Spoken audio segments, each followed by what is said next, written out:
There are some things that seem to us to really embody the Victorian style. And on Flogget, we see quite a few fancy epergnes and centrepieces and other highly decorative ornaments. But do these things really reflect the way the Victorians lived during the latter part of the 19th century? Well, David Fletcher went to find out. We all know what rows and rows of Victorian houses look like from the outside. But do we know how people really furnished and lived in them? The Panacea Museum in David's hometown of Bedford is a house that's a time capsule of the period and which offers a snapshot of one family's life there. Hello, David. Hi, Gemma. Good to see you again. Good. Every time I come to this house, I marvel at this encaustic tile floor here. Yes. And, of course, the arch. Our very grand arch. I mean, it's a modest house, but a most amazing arch. It's a real eye-catcher, isn't it? It is a real eye-catcher, and that's just a taste of what's to come inside. Come on, Jolly good. David. Lead on.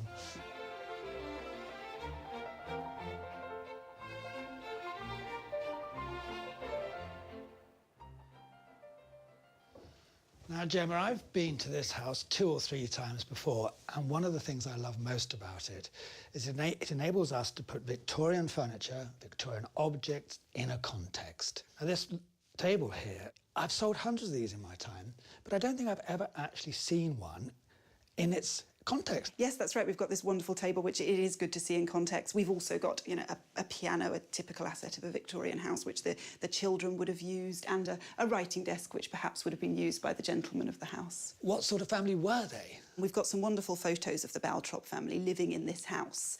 They were a fairly typical, conservative, educated, and I would say broadly middle-class family. Arthur Baltrop was a priest. They had 4 children, 3 sons and a daughter.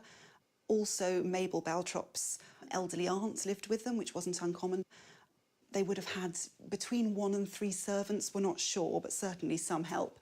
The children attended the local Bedford schools. Mabel was involved in her husband's work in the church, and she did a lot of charity work as well. And she would have wanted people to come in to see her home, to see her place perhaps in society. I've been doing a little bit of homework, and there's a fascinating book written by a lady called Mrs. Panton in the 1860s, 1870s, I think. And she was, if you like, the mother of interior design. And she famously said that the lady of the house, if she had time to go shopping because her husband was working, shouldn't be so concerned with buying anything that was fashionable, but buying things that reflected her husband's status. And we see that here. Where do you think these Japanese vases might have been bought? These could have been a considered purchase, perhaps, by the lady of the house. I think to furnish the house in a particular style, it was quite aspirational, but this would have been perhaps not from Bedford local, maybe a day trip to London, a little luxury, a treat for the woman of the house. And many of the possessions in this room would have either been a sort of aspirational purchase or perhaps a gift from someone's travels. So the Victorians, yes, a real eclectic mix. But next door, where the Baltrops would have done their entertaining, we've got some far more impressive furniture to have a look at. So if you'd like to lead the way. I'll lead on. Thank you.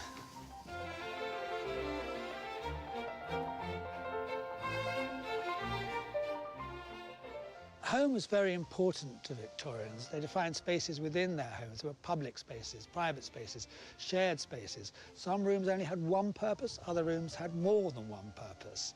It's quite a complex thing, really, but the home was definitely very important in the average Victorian middle-class person's life.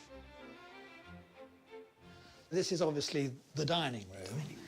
And this is a public room. Very much a public room. This would have been a space for entertaining, and your guests would have been in here for quite a while to sit down for a meal. And I think it's noticeable that the furniture in here is grander than in the rest of the house. And I think there is an element of showing off in that, really, that this is what they wanted people to see. Talking about showing off, I love this overmantel arrangement here. Yes.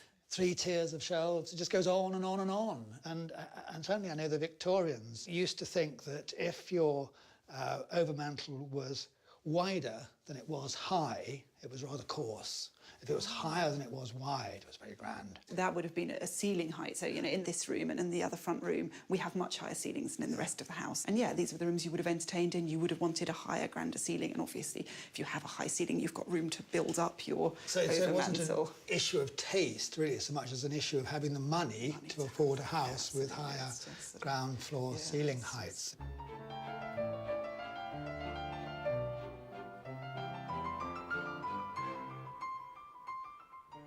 What's interesting is that this house, although not terribly affluent and grand, might have had some features which an older, grander house might not have had. So upstairs plumbing you could have found in a fairly modest house like this, but not in a grand house built 20 years before. And getting down to the nitty-gritty, a loo that flushed. Yes, exactly. And was indoors something to too. show off to your guests. While ordinary Victorians were busy keeping up appearances, there was a tiny section of high society who could really flirt with their own fancies.